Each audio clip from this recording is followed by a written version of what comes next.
Shadowcat back with Aldous Huxley's Brave New World, Chapter 3. Outside, in the garden, it was playtime.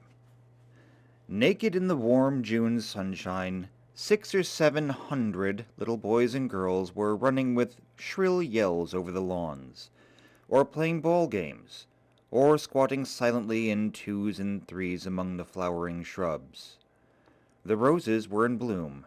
2 nightingales soliloquized in the boskage. A cuckoo was just going out of tune among the lime trees. The air was drowsy with the murmur of bees and helicopters. The director and his students stood for a short time, watching a game of centrifugal bumblepuppy. 20 children were grouped in a circle around a chrome steel tower. A ball thrown up so as to land on the platform at the top, and the tower rolled down into the interior, fell onto a rapidly revolving disc, and was hurtled through one or the other of numerous apertures pierced in the cylinder casing, and had to be caught. Strange, mused the director as they turned away. Strange to think that even in our Ford's day, most games were played without more apparatus than a ball or two, and a few sticks, and perhaps a bit of netting. Imagine the folly of allowing people to play elaborate games which do nothing whatever to increase consumption. It's madness.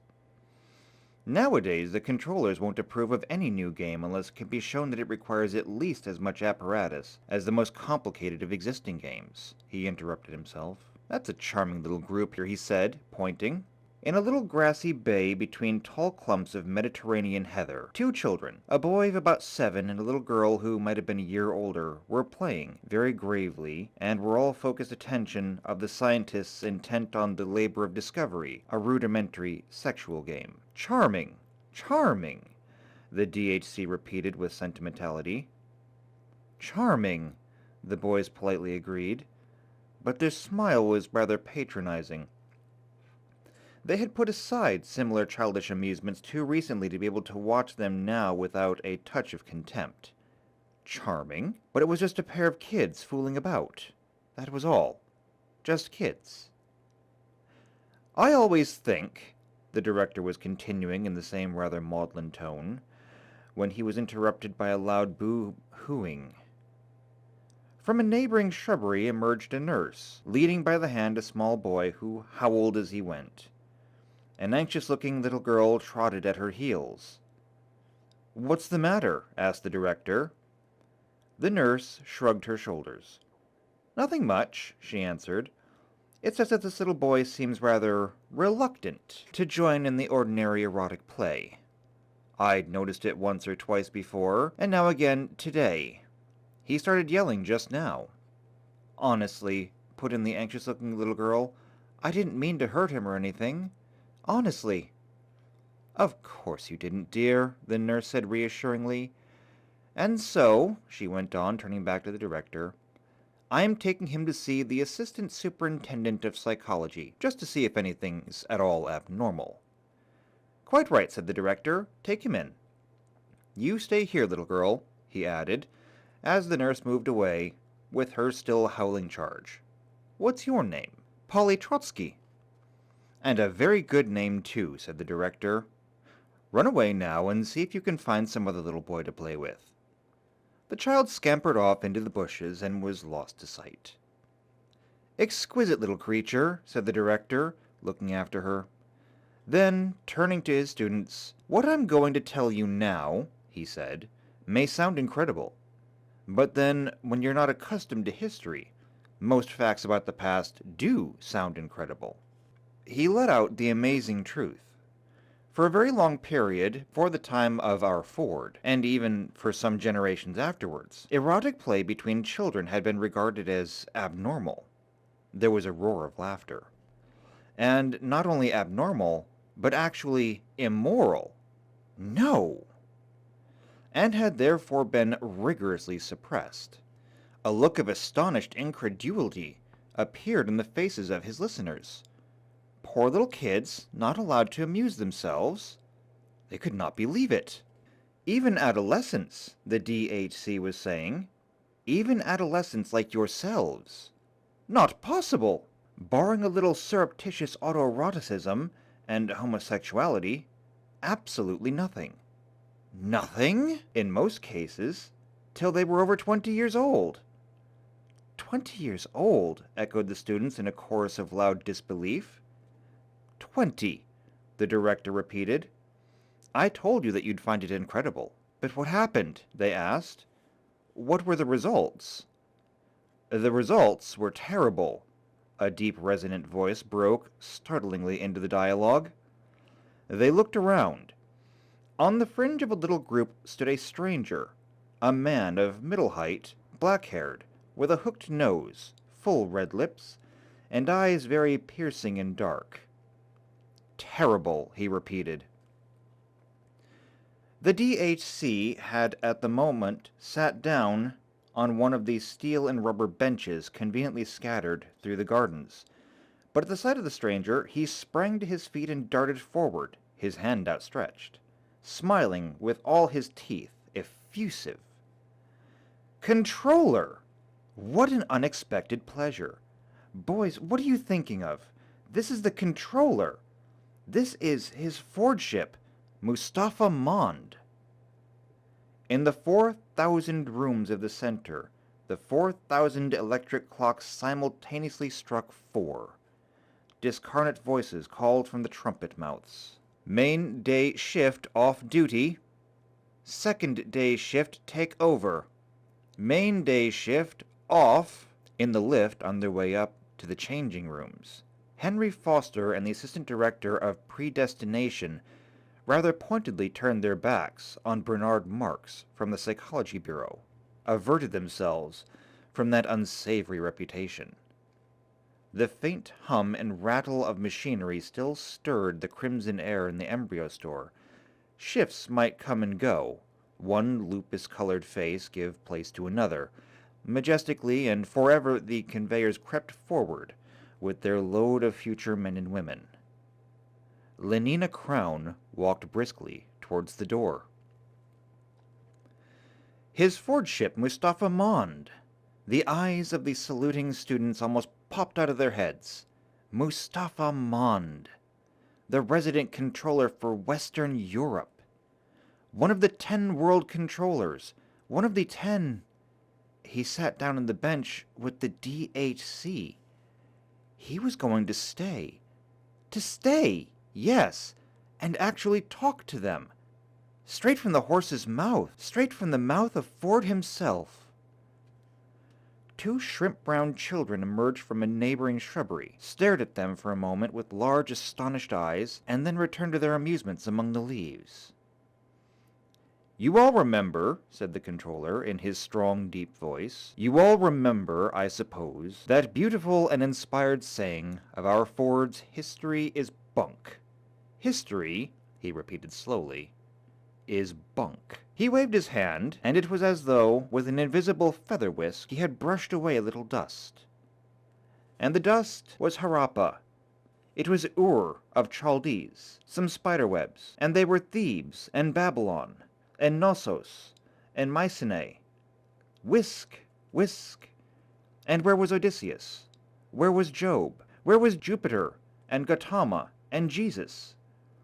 Whisk, and those specks of antique dirt called Athens, and Rome, Jerusalem, and the Middle Kingdom. All were gone. Whisk. The place where Italy had been was empty. Whisk, the cathedrals. Whisk, whisk. King Lear, and the thoughts of Pascal. Whisk, passion. Whisk, requiem. Whisk, symphony. Whisk. Are we going to the Feelies this evening, Henry? Inquired the assistant predestinator. I hear the new one at the Alhambra was first rate. There's a love scene on a bearskin rug. They say it's marvelous. Every hair of the bear is reproduced. The most amazing tactual effects. That's why you're taught no history, the controller was saying. But now the time has come. The DHC looked at him nervously. There were those strange rumors of old forbidden books hidden in a safe in the controller's study. Bibles, poetry, Ford knew what. Mustafa Mond intercepted his anxious glance, and the corners of his red lips twitched ironically. "It's all right, Director," he said in a tone of faint derision. "I won't corrupt them." The DHC was overwhelmed with confusion. Those who feel themselves despised do well to look despising. The smile on Bernard Mark's face was contemptuous. Every hair on the bear indeed. "I shall make a point of going," said Henry Foster. Mustafa Mond leaned forward, shook a finger at them. "Just try to realize it," he said, and his voice sent a strange thrill quivering along their diaphragms. "Try to realize what it was like to have a viviparous mother." That smutty word again. But none of them had dreamed this time of smiling. Try to imagine what living with one's family meant. And they tried, but obviously without the smallest success. "And do you know what a home was?" They shook their heads. From her dim-lit crimson cellar, Lenina Crown shot up 17 stories, turned to the right so she stepped out of the lift, walked down a long corridor, and, opening the door marked Girls' Dressing Room, plunged into a deafening chaos of arms and bosoms and underclothing. Torrents of hot water were splashing into or gurgling out of 100 baths. Rumbling and hissing, 80 vibro-vacuum massage machines were simultaneously kneading and sucking the firm and sunburnt flesh of 80 superb female specimens. Everyone was talking at the top of her voice. A synthetic music machine was warbling out a super cornet solo. "Hello, Fanny," said Lenina to the young woman who had the pegs and locker next to hers.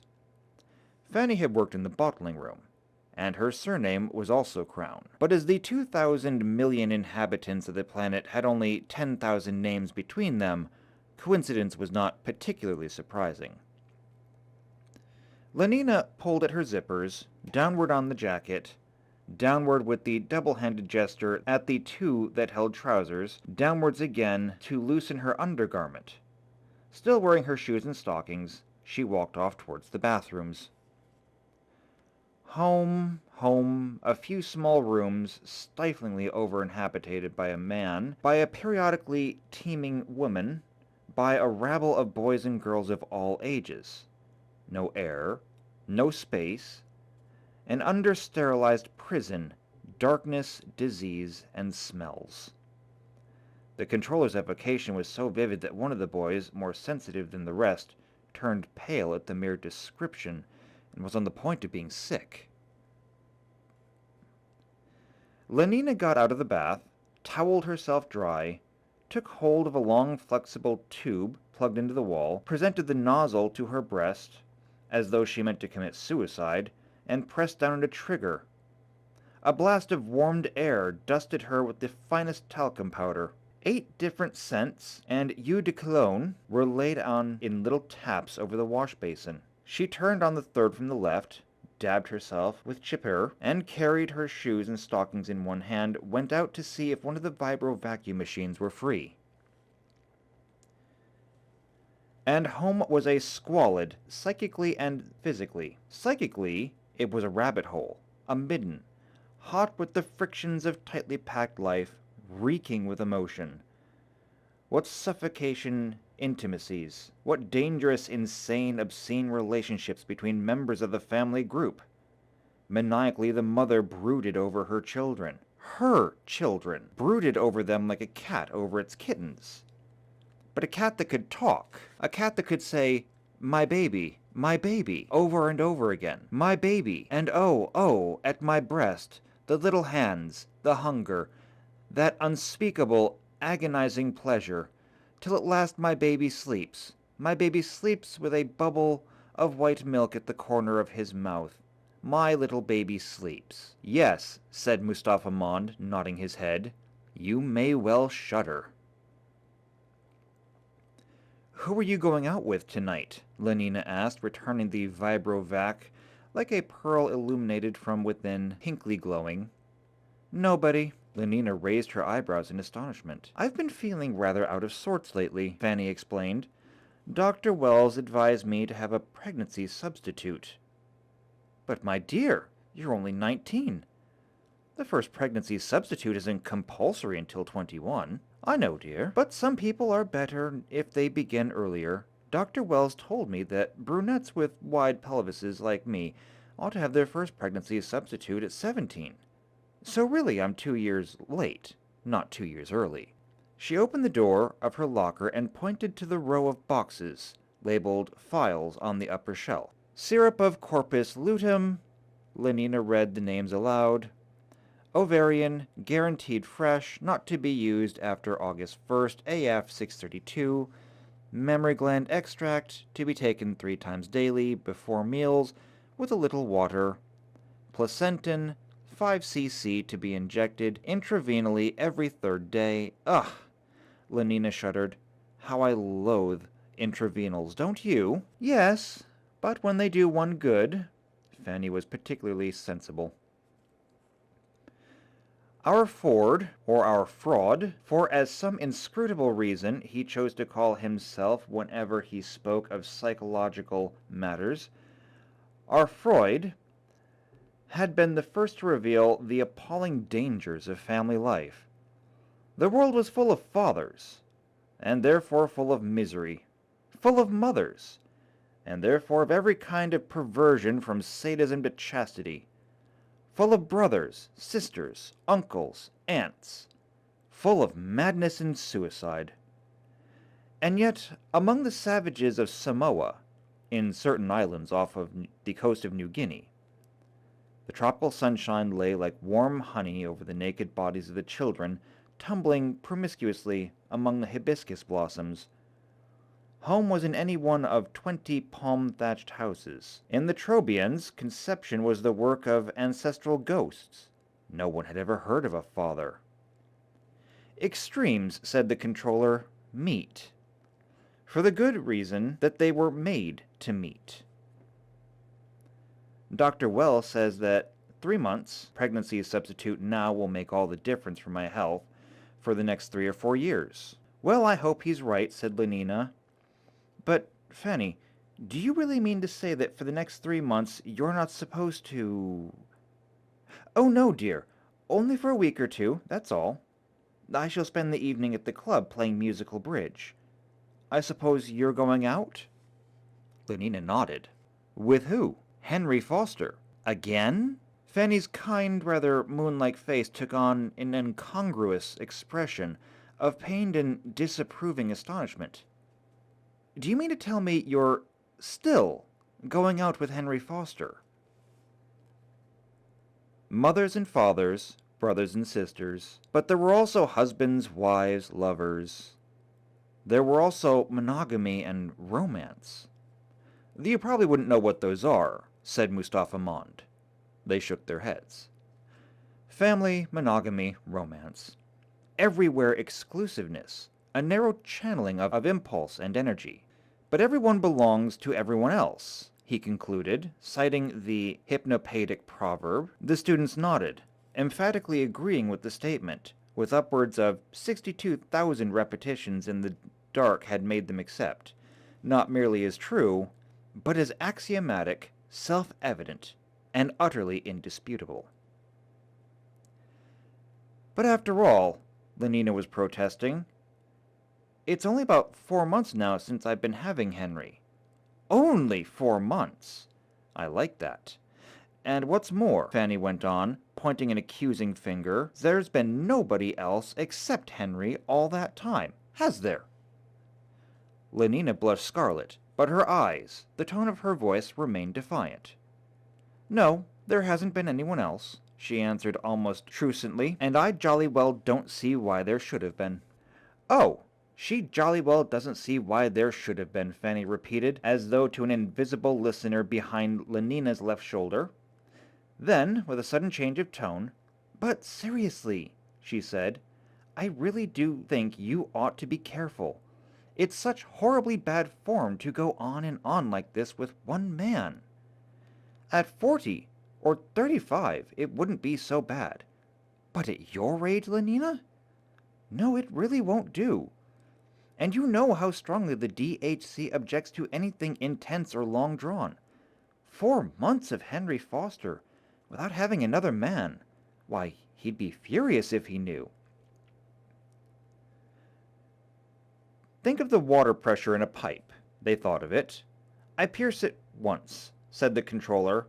What a jet! He pierced it 20 times. There were 20 piddling little fountains. My baby, mother, the madness is infectious. My love, my one and only, precious, precious. Mother, monogamy, romance, high spurts in the fountain, fierce and foamy the wild jet. The urge has but a single outlet. My love, my baby. No wonder these poor pre-moderns were mad and wicked and miserable. The world didn't allow them to take things easily, didn't allow them to be sane, virtuous, and happy. What with mothers and lovers, what with the prohibitions they were not conditioned to obey, what with the temptations and the lonely remorses, what with all the diseases and the endless isolating pain, what with the uncertainties and the poverty, they were forced to feel strongly, and feeling strongly, and strongly, what was more, in solitude, in hopelessly individual isolation, how could they be stable? Of course there's no need to give him up. Have somebody else from time to time, that's all. He has other girls, doesn't he? Lenina admitted it. Of course he does. Trust Henry Foster to be the perfect gentleman. Always correct. Then there's the director to think of. You know what a stickler. Nodding. He patted me on the behind this afternoon, said Lenina. There, you see? Fanny was triumphant.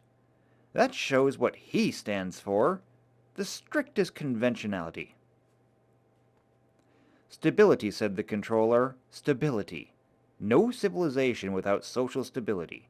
No social stability without individual stability. His voice was a trumpet.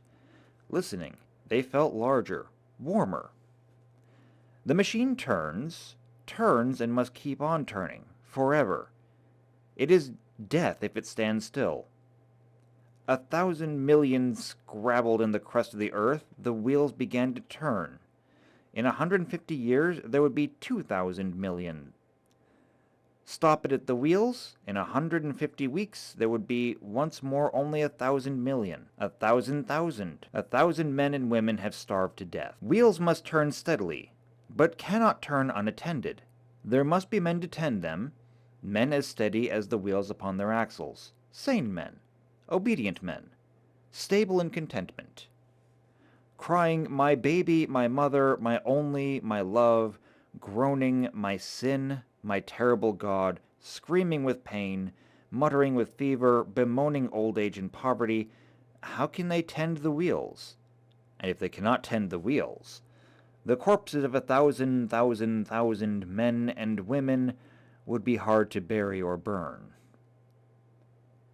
And after all, Fanny's tone was coaxing, it's not as though there were anything painful or disagreeable about having 1 or 2 men besides Henry. And seeing that you ought to be a little more promiscuous. Stability, insisted the controller. Stability. The primal and ultimate need. Stability. Hence all this. With a wave of his hand, he indicated the gardens, the huge building of the conditioning center, the naked children furtive in the undergrowth or running across the lawns. Lenina shook her head. Somehow, she mused, I hadn't been feeling very keen on promiscuity lately. There are times when one doesn't. Haven't you found that too, Fanny? Fanny nodded her sympathy and understanding. But one's got to make the effort, she said sententiously. One's got to play the game. After all, everyone belongs to everyone else. Yes, everyone belongs to everyone else, Lenina repeated slowly, and, sighing, was silent for a moment. Then, taking Fanny's hand, gave it a little squeeze. You're quite right, Fanny. As usual, I'll make the effort. Impulse arrested spills over. And the flood is feeling. The flood is passion. The flood is even madness. It depends on the force of the current. the height and strength of the barrier. The unchecked stream flows smoothly down its appointed channels into calm and well-being. The embryo is hungry, day in, day out, and the blood surrogate pump unceasingly turns its 800 revolutions a minute. The decanted infant howls. At once a nurse appears with a bottle of external secretion. Feeling lurks in that interval of time between desire and its consumption. Shorten that interval, break down all those old unnecessary barriers. "Fortunate boys," said the controller. "No pains have been spared to make your lives emotionally easy, to preserve you, so far as that is possible, from having emotions at all." "Ford's in his flivver," murmured the DHC. "All's well in the world." "Lenina Crown?" said Henry Foster, echoing the assistant predestinator's question as he zipped up his trousers. "Oh, she's a splendid girl. Wonderfully pneumatic. I'm surprised you haven't had her." "I can't think how it is I haven't," said the assistant predestinator. "I certainly will, at the first opportunity." From his place on the opposite side of the changing room, Bernard Marks overheard what they were saying and turned pale. "And to tell the truth," Lenina said, "I'm beginning to get just a tiny bit bored with nothing but Henry every day." She pulled on her left stocking. "Do you know Bernard Marks?" she asked in a tone whose excessive casualness was evidently forced. Fanny looked startled. "You don't mean to say—" "Why not? Bernard's an Alpha Plus. Besides, he asked me to go to one of those savage reservations with him. I've always wanted to see a savage reservation. But his reputation! What do I care about his reputation? They say he doesn't like obstacle golf." They say, mocked Lenina. "And that he spends most of his time by himself. Alone!" There was horror in Fanny's voice. "Well, he won't be alone when he's with me. And anyhow, why are people so beastly to him? I think he's rather sweet." She smiled to herself. How absurdly shy she had been. Frightened almost, as though she were a world controller and he's a gamma-minus machine minder. "Consider your own lives," said Mustafa Mond. "Has any of you ever encountered an insurmountable obstacle?" The question was answered by a negative silence. "Has any of you been compelled to live through a long-time interval between the consciousness of desire and its fulfillment?" "Well," began one of the boys, and hesitated. "Speak up," said the DHC. "Don't keep his Fordship waiting." "I once had to wait nearly 4 weeks before a girl I wanted would let me have her." "And have you felt a strong emotion in consequence?" "Horrible, horrible, precisely," said the controller. "Our ancestors were so stupid and short-sighted that when the first reformers came along and offered to deliver them from those horrible emotions, they wouldn't have anything to do with them." "Talking about her as though she were a piece of meat," Bernard ground his teeth. "Have her here, have her there, like mutton. Degrading her to so much mutton. She said she'd think it over. She said she'd give me an answer this week. Oh, Ford, Ford, Ford." He would have liked to go up to them and hit them in the face. Hard, again and again. "Yes, I really do advise you try her," Henry Foster was saying. "Take ectogenesis." Fisner and Kawaguchi had got the whole technique worked out. But would the governments look at it? No. There was something called Christianity. Women were first to go on being viviparous. "But he's so ugly," said Fanny. "But I rather like his looks. And then so small." Fanny made a grimace. Smallness was horribly and typically low caste. "I think that's rather sweet," said Lenina. "One feels one would like to pet him. You know, like a cat." Fanny was shocked. "They say somebody made a mistake when he was still in the bottle. Thought he was a gamma and put alcohol into his blood surrogate. That's why he's so stunted." "What nonsense!" Lenina was indignant. Sleep teaching was actually prohibited in England. There was something called liberalism. Parliament, if you know what that was, passed a law against it. The records survive. Speeches about liberty of the subject. liberty to be inefficient and miserable, freedom to be a round peg in a square hole.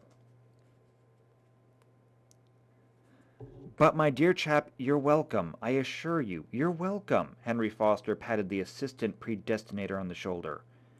Everyone belongs to everyone else, after all. 100 repetitions 3 nights a week for 4 years, thought Bernard Marx, who was a specialist on hypnopaedia.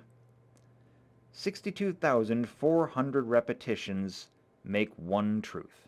Idiots. Or the caste system. Constantly proposed, constantly rejected. There was something called democracy, as though men were more than physico-chemically equal. What can I say is that I'm going to accept his invitation. Bernard hated them, but they were two, they were large, they were strong. Then the 9 Years' War began in AF 141. Not even if it were true about the alcohol in his blood surrogate. Phosphogene, chloropyrin, ethyl isoacetate, diphenyl cyanurazine, trichloromethyl, chloroformate, dichloroethyl, sulfide, not to mention hydrocyanic acid. Which I simply don't believe, Lenina concluded. The noise of 14,000 aeroplanes advancing in open order. But in the Kurfürstendamm and the 8th arrondissement, the explosion of the anthrax bombs is hardly louder than the popping of a paper bag. Because I do want to see the savage reservations. CH8, C6, H2, NO2, 8, plus Hg, CNO2, well, what? An enormous hole in the ground, a pile of masonry, some bits of flesh and mucus, a foot with the boot still on it, flying through the air and landing flop in the middle of the geraniums, the scarlet ones. Such a splendid show that summer. You're hopeless, Lenina. I give you up. The Russian technique for infecting water supplies was particularly ingenious. Back turned to back, Fanny and Lenina continued their changing in silence. The 9 Years' War, the great economic collapse, there was a choice between world control and destruction, between stability and... Fanny Crown's a nice girl, too, said the assistant predestinator. In the nurseries, the elementary class consciousness lesson was over. The voices adapting future demand to future industrial supply. I do love flying, they whispered. I do love flying. I do love having new clothes. I do love... Liberalism, of course, was dead of anthrax, but all the same, you couldn't do things by force. Not nearly so pneumatic as Lenina. Oh, no, not nearly. But old clothes are beastly, continued the untiring whisper. We always throw away old clothes. Ending is better than mending. Ending is better than mending. Ending is better. Government's affair of sitting, not hitting. You rule with brains and the buttocks, never with the fists. For example, there was the conscription of consumption. There, I'm ready, said Lenina, but Fanny remained speechless and averted. Let's make peace, Fanny darling. Every man, woman, child, compelled to consume so much in a year. The interests of industry. The sole result... Ending is better than mending. The more stitches, the less riches. The more stitches... One of these days, said Fanny, with dismal emphasis, you'll get in trouble. Conscientious objection on an enormous scale. Anything not to consume. Back to nature. I do love flying. I do love flying. Back to culture. Yes, actually to culture. You can't consume much if you sit still and read books. Do I look all right? Lenina asked. Her jacket was made of bottle green acetate cloth with green viscous fur at the cuffs and collar. 800 simple lifers were mowed down by the machine guns at Golders Green. Ending is better than mending. Ending is better than mending. green corduroy shorts, and a white viscose woolen stockings turned down below the knee. Then came the famous British Museum massacre. 2,000 culture fans gassed with dichloral sulfide. A white and green jockey cap shaded Lenina's eyes. Her shoes were bright green and highly polished. In the end, said Mustafa Mond, the controllers realized that force was no good, that slower but infinitely surer methods of ectogenesis, neo-Pavlovian conditioning, and hypnopaedia. And round her waist she wore a silver-mounted green Morocco surrogate cartridge belt, bulging, for Lenina was not a free martin, with the regulation supply of contraceptives. The discoveries of Fisner and Kawaguchi were at last made use of, an intensive propaganda against viviparous reproduction. "Perfect!" cried Fanny enthusiastically. She could never resist Lenina's charm for long. And what a perfectly sweet Malthusian belt! Accompanied by a campaign against the past, by the closing of museums, by blowing up the historical monuments, luckily most of them had already been destroyed during the 9 Years' War, by the suppression of all books published before AF 150. "I simply must get one like it," said Fanny. There were some things called the pyramids, for example. Like my old black patent bandolier. And a man called Shakespeare. You've never heard of them, of course. It's an absolute disgrace, that bandolier of mine. Such are the advantages of a really scientific education. The more stitches, the less riches. The more stitches, the less. And the introduction of our Ford's first T-model. I've had it nearly 3 months. Chosen as the opening date of the new era. Ending is better than mending. Ending is better. There was a thing, as I've said before, called Christianity. Ending is better than mending. The ethics and philosophy of underconsumption. I love new clothes. I love new clothes. I love. So essential when there was underproduction, but in an age of machines and the fixation of nitrogen, positively a crime against society. Henry Foster gave it to me. All crosses had their tops cut, and became T's. And there was a thing called God. It's a real Morocco surrogate. We have the world state now, and Ford's Day celebrations, and community sings, and solidarity services. Ford, how I hate them, Bernard Marx was thinking. There was this thing called heaven. But all the same, they used to drink enormous quantities of alcohol. Like meat. Like so much meat. There was a thing called the soul, and a thing called immortality. Do ask Henry where he got it. But they used to take morphia and cocaine. And what makes it worse, she thinks of herself as meat. 2,000 pharmacologists, biochemists, were subsidized in AF 178. He does look glum, said the assistant predestinator, pointing at Bernard Marx. 6 years later, it was being produced commercially. The perfect drug. Let's bait him. Euphoric, narcotic, pleasantly hallucinant. Glum, Marx, glum. The clap on the shoulder made him start, look up. It was that brute Henry Foster. What you need is a gram of soma. All the advantages of Christianity and alcohol, none of their defects. Ford, I should like to kill him, but all he did was say, "No thank you," and fend off the proffered tube of tablets. Take a holiday from reality, whenever you like, and come back without so much of a headache or mythology. Take it, insisted Henry Foster, take it. Stability was practically assured. 1 cubic centimeter cures 10 gloomy sentiments, the assistant predestinator citing a piece of homely, hypnopaetic wisdom. It only remained to conquer old age. Damn you! Damn you! Shouted Bernard Marx. Hoity-toity. Gonadal hormones, transfusion of young blood, magnesium salts. And do remember that a gram is better than a dam. They went out laughing.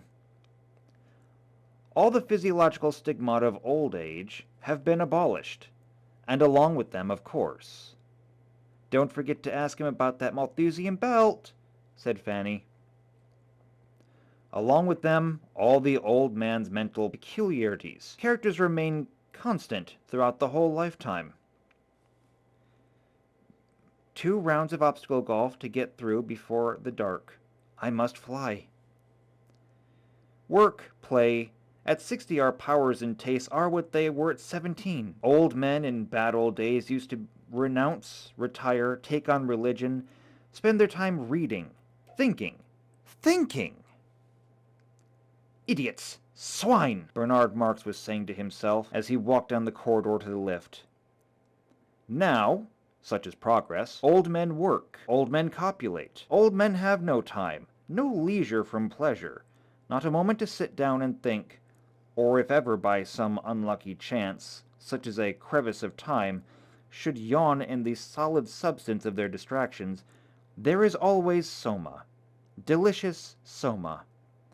Half a gram for half a holiday, a gram for a weekend, 2 grams for a trip to the gorgeous east, 3 for a dark eternity on the moon, returning whence they find themselves on the other side of the crevice, safe on solid ground of daily labor and distraction, scampering from freely to freely, from girl to pneumatic girl, from electromagnetic golf course to... Go away, little girl, shouted the DHC angrily. Go away, little boy. Can't you see that his Fordship's busy? Go and do your erotic play somewhere else. Suffer, little children, said the controller. Slowly, majestically, with a faint humming of machinery, the conveyors moved forward. 33 centimeters an hour, and the red darkness glinted innumerable rubies. Chapter 3. Little bit hard to follow since there was 3 storylines there, but hopefully you can keep up with that. I don't know if that's what the rest of the book is going to look like. However, if it should, I'll do my best to try and keep it all straight. I don't think I did a very good job this time. But, never read it before, so I didn't know what I was walking into. But if you're enjoying this all the same, make sure that you subscribe, make sure you hit the bell icon so you're here for every chapter going forward. If you know somebody else who might like this book, share this video with them so that they can like and subscribe too. Come back, leave a like, leave a comment down below. And by the way, once I get done with this, I will be cutting all of these together into one long supercut that will just be the entire book all at once. So you can keep up with this chapter by chapter if you like now, or you can wait till the end when you can listen to the whole book at once. The choice is yours, but I'm hoping that you'll do both. Listen to the chapters, then listen to the book. So I hope you've enjoyed this. I will see you back here next time for Chapter 4 of Aldous Huxley's Brave New World. And until then, take care.